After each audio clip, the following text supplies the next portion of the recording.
জয় গুরু জয় মা। শ্রী শ্রী ঠাকুর গুরু মহারাজের আতুল চরণে প্রণাম জানিয়ে আজকে ভিডিওটি আপনাদের সামনে উপস্থাপিত করেছি।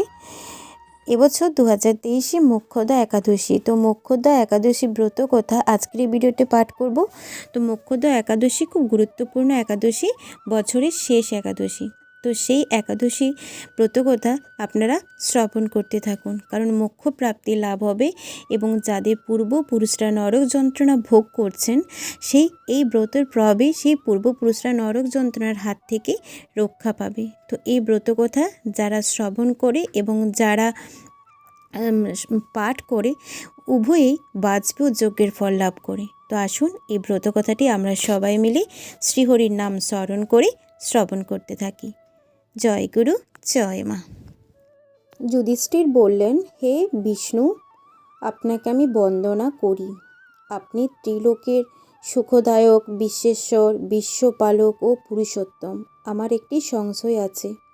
অগ্রহায়ণ মাসে শুক্লপক্ষের যে একাদশী, তার নাম কি? বিধি বা কি? কোন দেবতা এই একাদশীতে পূজিত হন তা আমায় কৃপাপূর্বক বলুন। তখন শ্রীকৃষ্ণ বললেন, হে মহারাজ, আপনি উত্তম প্রশ্ন জিজ্ঞাসা করেছেন, যার মাধ্যমে আপনার যশ চতুর্দিকে বিস্তৃত হবে। এখন এই একাদশীর কথা আমি বর্ণনা করছি, যা শোনা মাত্রই বাজপেয় যজ্ঞের ফল লাভ হয়। অগ্রহায়ণ মাসের শুক্লপক্ষের এই একাদশী মোক্ষদা নামে পরিচিত। সর্বপাপ নাশিনী ও ব্রত সর্বশ্রেষ্ঠা এই একাদশীর দেবতা শ্রী দামোদর। তুলসী ও তুলসী মঞ্জরি, ধূপ, দীপ ইত্যাদি উপচারে শাস্ত্রবিধি অনুসারে শ্রী দামোদরের পুজো করতে হবে। পূর্ব বর্ণিত বিধি অনুসারে দশমী একাদশী পালন করতে হবে। এই উপবাসের দিনে স্তবস্তুতি, নৃত্যগীত আদি সহ রাত্রি জাগরণ করা একান্তই কর্তব্য। হে মহারাজ, প্রসঙ্গক্রমে একটি অলৌকিক কাহিনী আমি আপনাকে বলছি। মনোযোগ দিয়ে এই ইতিহাস শ্রবণ মাত্রই সর্বপাপ ক্ষয় হয়। হে পিতৃপুরুষেরা, নিজ নিজ পাপে অধোযোনি প্রাপ্ত হয়েছে, অর্থাৎ যে পিতৃপুরুষেরা এই ব্রত পালনের পুণ্যফল বিন্দু মাত্র তাদেরকে দান করলে তারা মুক্তি লাভের যোগ্য হন।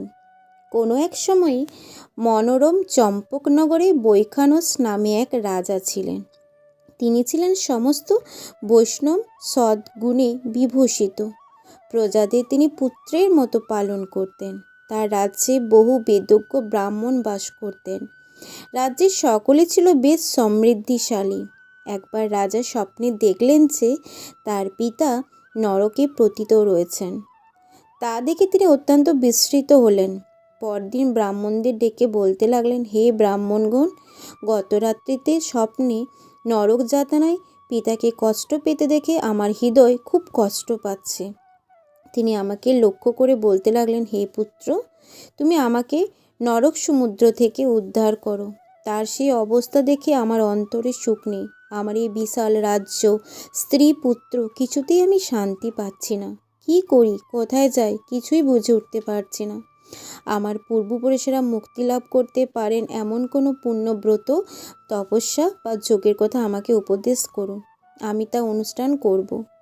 আমার মতো পুত্র বর্তমান থাকা সত্ত্বেও যদি পিতামাতা পূর্বপুরুষরা যদি নরক যন্ত্রণা ভোগ করতে থাকেন, তবে সে পুত্রের কি প্রয়োজন?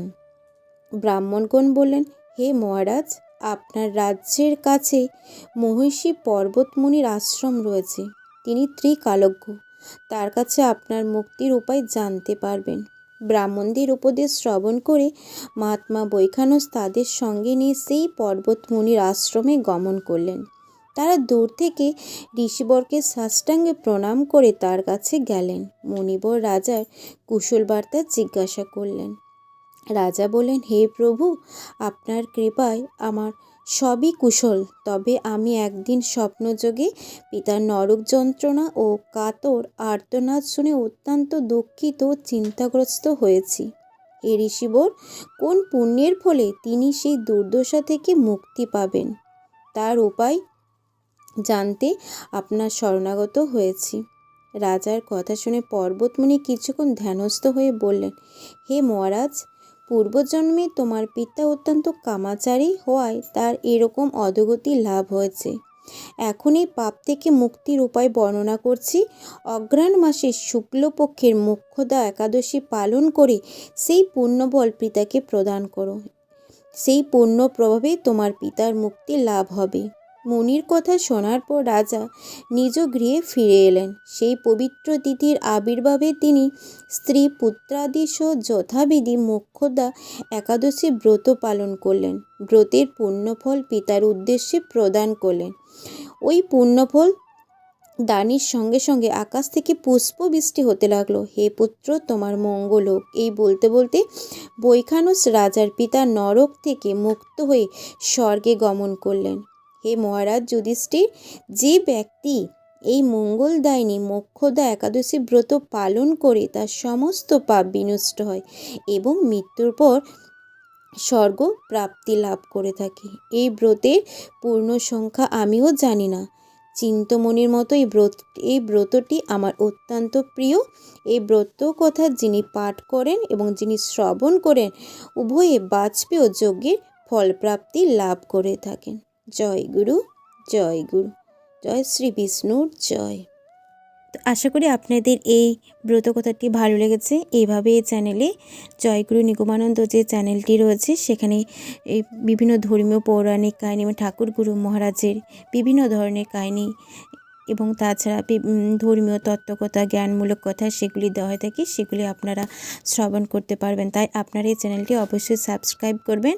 আর ভিডিওটি যদি ভালো লেগে থাকে অবশ্যই ভিডিওতে ছোট্ট একটি লাইক করবেন। সকলে ভালো থাকুন, সকলে সুস্থ থাকুন, ঈশ্বরের কাছে ভগবানের কাছে প্রার্থনা করি। আবার পরবর্তী ভিডিওতে আপনাদের সাথে দেখা হচ্ছে।